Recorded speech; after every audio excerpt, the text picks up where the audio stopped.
नमस्कार। जिस देश और राज्य में हम रह रहे हैं, क्या ये वास्तव में लोकतांत्रिक राज्य या लोकतांत्रिक देश है? मुझे तो किसी भी सूरत में नहीं लगता कि यहाँ कोई न्याय की जगह है। सोचिए कि कोई बंदा आज चलना शुरू करे, 2 साल चले लगातार,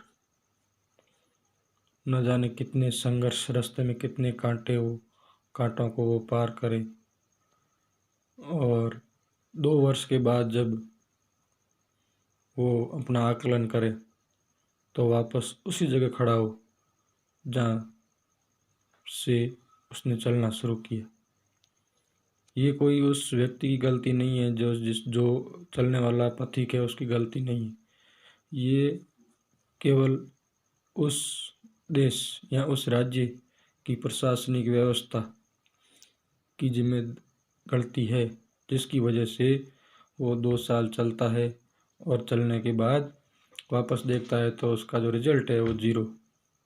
उसने न जाने कितने संघर्ष किए, घर से दूर 2-2 साल तक, ना कोई शादी में जाना, ना कोई मृत्यु में जाना, यहाँ तक कि घर वालों, रिश्तेदारों की किसी की मृत्यु होती थी तो भी घर से बाहर नहीं निकलना। 2 साल तक लोगों ने अपने आप को कमरों में कैद कर लिया कि हाँ, कि अब 1-2 साल की तो बात है, फिर तो ज़िंदगी में कुछ करना ही है।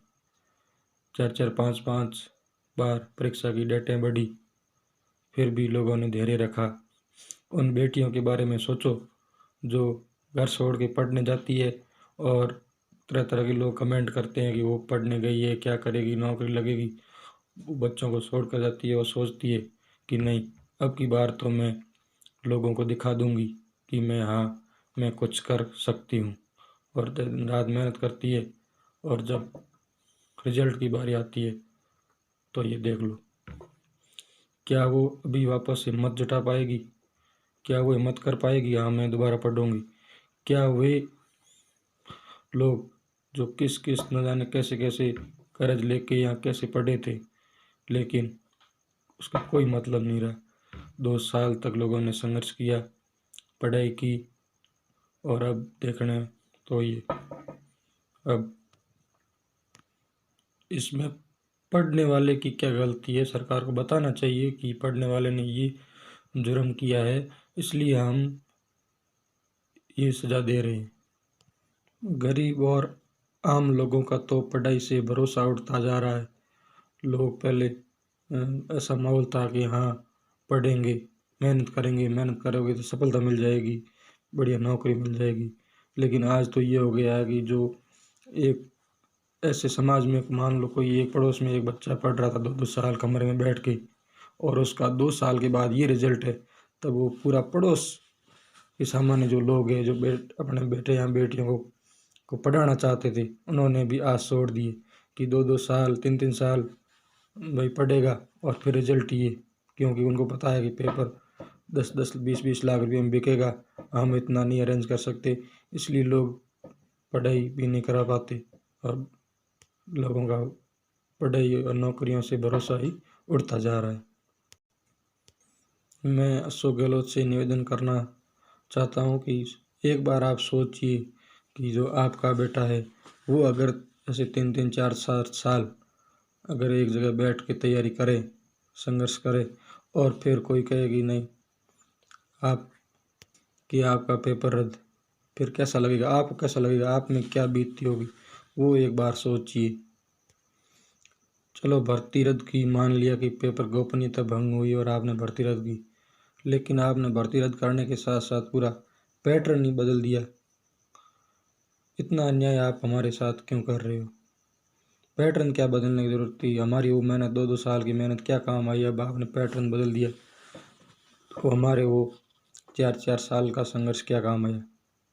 यदि आपको रद्द करना है तो आप कम से कम इतना तो करो कि यहाँ पुराने पैटर्न से पेपर कराए, तो हमारे कम से कम वो पढ़ा हुआ वो तो काम आएगा। लेकिन आप हमें ये ऐसी सज़ा क्यों दे रहे हो? अशोक गहलोत जी, आपसे निवेदन है कि आप ऐसा हमारे साथ अन्याय मत करो। यदि तनिक भी अगर राजस्थान में न्याय की कोई जगह है तो प्लीज़ जो दोषी है उस पर कार्रवाई करो और जो ईमानदार है उसको नौकरी दो। अगर नौकरी संभव नहीं है तो आप कम से कम उन लोगों को जो 3 4 साल से तैयारी कर रहे थे उनको बिना शर्त के बेरोजगारी भत्ता दो, ताकि वो आगे भी 12 महीना संघर्ष को झेल सके और आपकी इस लचर व्यवस्था में शामिल हो सके। मुझे नहीं लगता कि अब इतने यातनाएं सहने के बाद कोई और युवा वापस भी भर्ती की तैयारी करने की हिम्मत जुटा पाएगा। आपने सिस्टम को ऐसा बना दिया है कि आम आदमी का तो सरकारी नौकरी से भरोसा ही उठने लगा है। आप बेरोजगार गरीब युवाओं के साथ इतना अन्याय मत करो, इतना शोषण मत करो, वरना अगर सब्र का बांध टूट गया तो फिर जो मंजर होगा वो भयानक होगा। धन्यवाद।